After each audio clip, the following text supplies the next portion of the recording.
What about Ethereum? Today is the start. 8 hours, 42 minutes, the upgrade will commence. And so far, it seems like there's very little people that want to sell. Very, very little. So this is going to be absolutely fantastic. When a Shanghai upgrade is over, Ethereum will allow people to unstake or unlock their ETH, which has been locked in for years, right? But I covered this. Right now, only about 15% of the circulation is locked in or staked in validators. But imagine when that 15% climbs to 60% or 70% or 80% for Ethereum, it's going to cause Ethereum to be very, very, very deflationary afterwards, because that fear of not being able to take your ETH out goes away, right?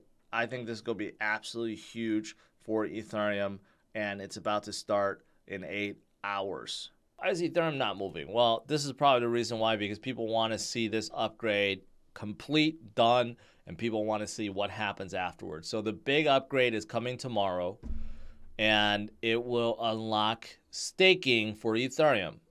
Very controversial. A lot of people think, well, because you can't unstake it, it must be a security, right? Well, it's coming.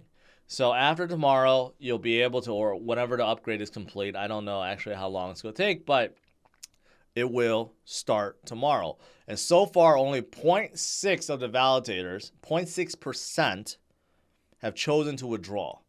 So that means they want to fork. Or I don't know what their plan is, but most likely continue to operate without upgrading. That means they're going to fork some other version of Ethereum, probably for a cash grab or whatever. Or maybe these guys are out or on vacation, right? But vast majority, 99.4%, are upgrading and giving approval, right? And this could reignite institutional investor interest and retail investor interest. And here's why. Here's the biggest reason why.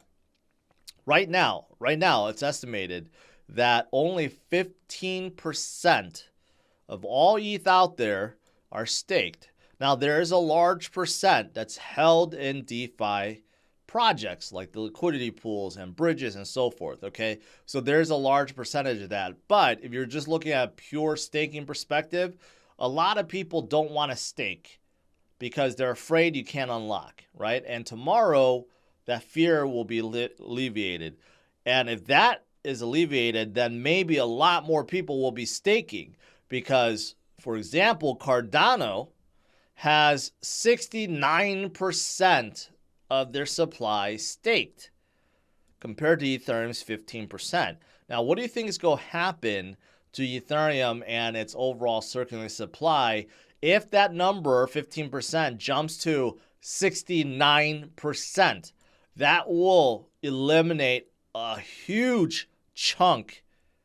We're talking about 50%, more than 50% of the supply, and it'll be removing it from circulation, okay? Just think about that. Demand is still doing this, and the supply all of a sudden gets cut in half, boom, like this. What's going to happen to the price, right? So I do think overall this will be a good thing. Maybe tomorrow there will be some volatility, the day afterwards, there may be some volatility, but overall, this will make Ethereum extremely deflationary, especially considering how much TVL is locked in and the burning that actually literally burns ETH, and plus more people staking natively inside a validator, right? It's going to be tremendous. It's going to be absolutely tremendous. Binance.us is delisting Tron. They said it's influenced by a variety of factors, which is weird because I haven't heard anything about Tron being a security, anything like that. But this tells you, even Binance does not trust Tron these days, okay? I've never trusted Tron and never trusted Justin Sun. If you have any doubts, just go do a Google search what Justin has done over the years. No good. May not look like crypto news, but maybe. Elon buys 10,000 GPUs for this AI project, supposedly, okay, for moderation or whatever, right? But it makes you wonder, could he be buying all this to be mining something? Maybe he wants to mine something, right? And what is that something? Maybe he wants to mine Doge. You know, we don't know what his master secret plan is, but we know it involves Doge. Besides just changing the picture to a Doge picture, that's it. But hey, who knows? Maybe he wants to become one of the largest miners of Doge, right? maybe, I don't know. But 10,000 GPUs, that's a lot. That's a lot. That's a lot. CPI data, which measures inflation for the U.S., in March went below expectations. In fact, it was one of the biggest drops we have seen in a long time. CPI showed going from February to March, dropped a whole percentage. We went from 6% down to 5%. It was already anticipated it was going to be a big drop to 5.1, but no, we even beat that, crushed that, and went down to 5%.